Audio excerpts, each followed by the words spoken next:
Genesis chapter 19, verses 18 through 25. There are many things we see here in Exodus that translate to the apocalyptic imagery we find in books like Daniel and Revelation. For instance, God, quote unquote, comes down in the storm or in the clouds. He is coming to his people. He responds in thunder.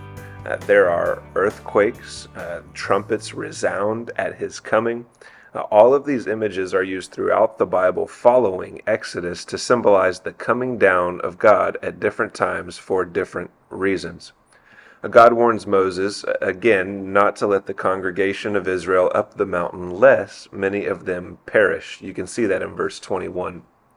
It cannot be the case that they will die if they see the manifestation of God, because they have already seen God manifest, and not all of them would perish, only many of them. You see that in verse 25. We see that God will break forth upon them if they ascend to the mountain, causing many to perish.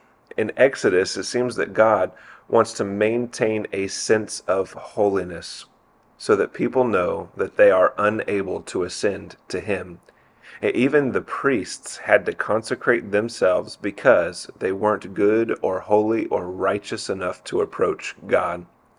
God must go to the people if the people are to know him at all. People will never be able to truly ascend to God. This passage is then perfectly fulfilled in the person of Jesus Christ at his advent. We could not ascend to heaven, so God came down to us.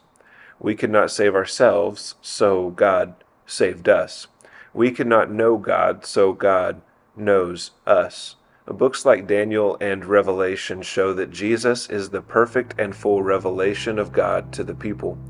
I even think that Moses is meeting with, and the people see from the bottom of the mountain, the pre-incarnate Jesus on Sinai.